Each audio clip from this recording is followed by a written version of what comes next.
The truth is, ang daming nagbablog, ang daming nag-YouTube na sinasabi, ilagay mo yung money mo sa ganitong negosyo. Ilagay mo yung money mo sa ganitong insurance.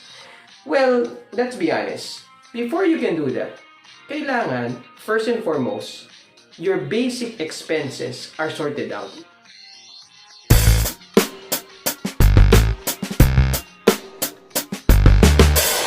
If you really want to be financially stable and have a good amount of savings, there are three major expenses that you have to manage all throughout your month and your day. And the three major expenses would be your basic expenses, your personal development expenses, and your business expenses.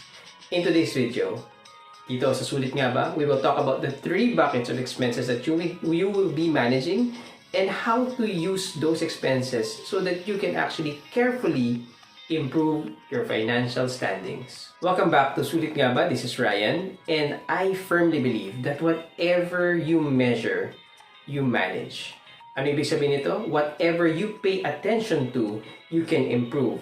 And one way to improve is by understanding and measuring each of them. In our case, in our life, there's so many other things that we want to improve on, but very specifically is our financial standing. So today we'll talk about three major buckets of expenses that will help us to really improve our financial standing. The first one is our basic expenses. The second one is our personal development expenses. And the third one is our business expenses. So the basic expenses, this bucket of expenses na to, would be everything that you spend for so that you can actually live, or ito yung mga bagay na kailangan natin bayaran so that mabubuhay tayo. Second, personal development expenses would be an investment in yourself. So this is an expense na gagawin mo para makapag-aral ka so you can further study, you can enroll yourself to courses, you can go and travel so that you can have more knowledge and understanding of other places, culture, people. These are all personal expenses, and that we will also talk about. The third one is actually the expenses that you would have to put in to your business. Okay? So, the truth is, ang daming nagbablog, ang daming nag-YouTube na sinasabi, ilagay mo yung money mo sa ganitong negosyo. Ilagay mo yung money mo sa ganitong insurance. Well, let's be honest. Before you can do that, kailangan, first and foremost, your basic expenses are sorted out. Right? How can you put investment and money doon sa mga bagay na para sa future mo if you cannot even put and actually sort out your expenses right now? Hindi mo pa nga nasusolve yung current na mga ginagastusan mo, nag-iisip ka na nagagastusan mo for the future. Yes, people will say, think about the future. I agree. But first, before you think about the future, sort out muna natin your current condition. And the very basic thing that we will look at today would be your basic expenses. So let's look at the basic expenses and how we're going to improve it. There are many apps right now currently available, and they're for free, or you can purchase them either sa Apple Store or kaya sa Google Play, and they can help you manage your daily expenses. However, again, I'm very keen on basic items. And in today's video, ang pag-uusapan natin is how to use Excel and also how to use Google Sheet. And why do I prefer Excel and Google Sheet? No? Well, Excel because you can put formulas and it will auto-compute for you. And then for Google Sheet, you can open it anywhere and you can access your track. Excel also for me is manual. So if it's manual, you're forced to track it on a regular basis. Excel offers the flexibility to create your own statement. Kung ano yung gusto mong ilagay, ano yung mga details na gusto mong isama, and that will help you to carefully identify and to track whatever actual expenses you have versus the limitations that you would have with apps. And it's free. First, indicate sa pinakataas na Excel would be your income. So, what is the income of the family?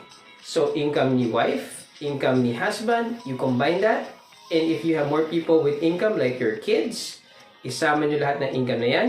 Include business income, everything that goes in as income. Pag sinabing business income, ito na yung labas na lahat ha. Hindi ito yung income na, may pumasok sa business pero hindi pa tinatagal sa ng empleyado. This would be net income from the business.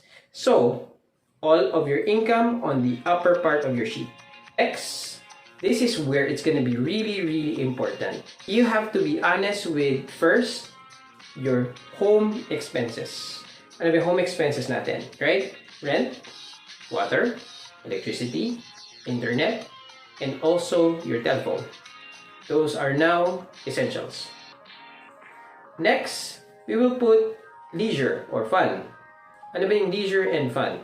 This would be going out and having a time out with your family, going out for a date with your special someone, and also going out with your kids occasionally for fun. Next, you will indicate add-ons. Ano ba yung mga add-ons? Example would be Netflix, games, mobile legends, and other things that you pay for on a monthly basis because this is an add-on expense. Then, lastly, you need to add an emergency fund. You have to at least have 10% emergency fund na tinatabi mo on a monthly basis. So let's put a practical example. So let's say your monthly income combined, wife and husband and business and kids would be 50,000 a month. Okay? That's your upper section ng ating Excel file. And then after that, sa baba niyan, i-identify natin lahat na expense. Again, you have to be very honest and clear kung ano yung mga expense na ginagawa na talagang nakikita nyo at meron kayong ginagastusan.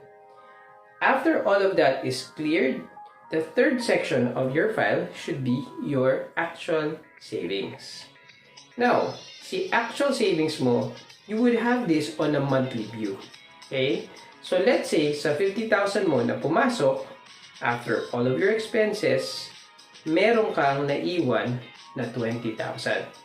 Si 20,000 mo right now, i-divide mo yan into two buckets. And this is now going to be the expense for your personal development, and the other one, the expense for your business expenses. Right? So, sinabi ko kanina, si personal development expenses would be investment in yourself, like school, tuition for yourself, enrollment online, courses, and the other one would be your expenses for potential business. Even if you don't have a business, magtatabi ka dyan. And even if you have a business, hindi yan para sa business mo. Yan ay para sa susunod mong negosyo. I-explain ko kung bakit importante yan mamaya. Alright, so meron tayong tatlong section. So we have the income, may papasok na pera, expenses, and then now the savings. The savings, now dinivide natin into two other buckets of expenses. And these two other buckets of expenses would be investment for your future. Okay? Now, we'll talk about three scenarios bago natin i-relate lahat ng yan kasi meron silang correlation or meron silang relationship sa isa't isa. First scenario. Scenario number 1. All of a sudden, nabawasan or nangalahati ang ating income. So let's say yung 50,000 natin, nawala ng trabaho, ang isa sa member ng family, naging siyang 25,000. Immediately, what you need to do so that your expense tracker is going to help you is look at all of the expense based on priority. There are several items on your expense list that definitely you can let go immediately. First one would be add-on. Kaya ng Netflix, Mobile Legend, add-on games na dinownload mo. All of those, definitely you can remove immediately. Call the subscriber, and go to the app, unsubscribe, and you can actually save immediately so that hindi masyado malaki yung may impact dun sa income ng family.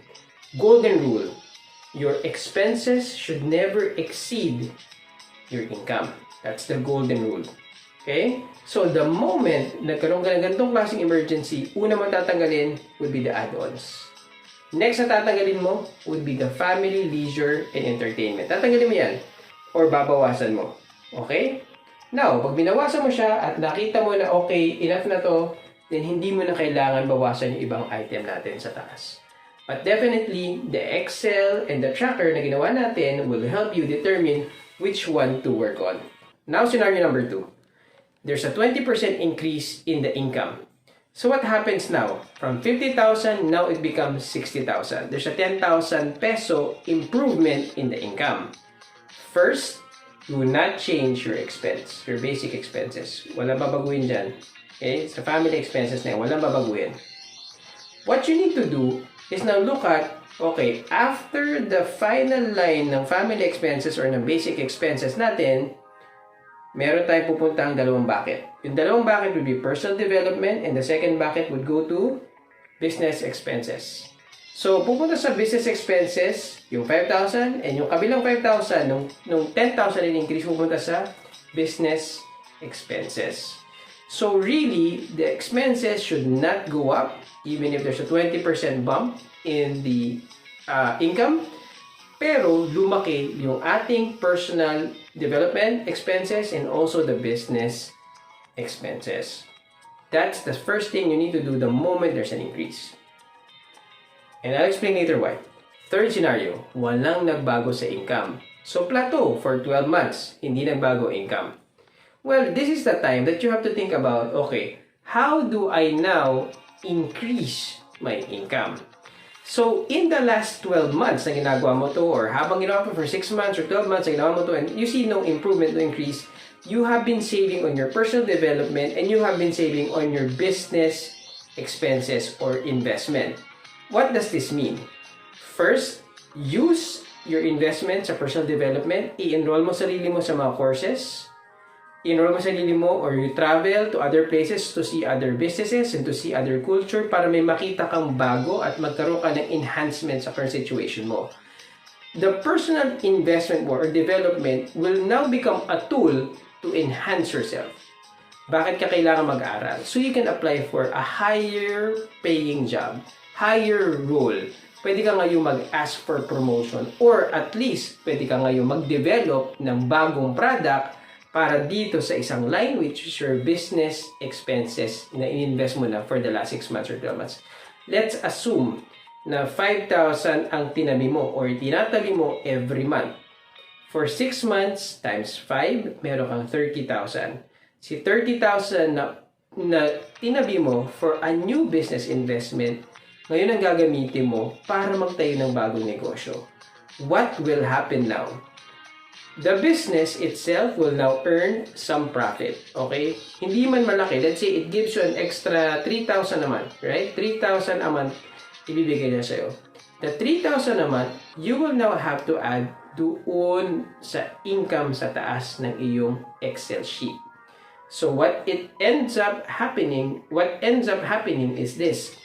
Your business investment now becomes an active income. Magiging na siyang active income. Papasok na siya ng papasok doon sa income mo sa taas. And that will help you increase the amount of income na pumapasok sa family or sa expense bucket mo, sa basic expense mo. Or para sumagot sa basic expense mo.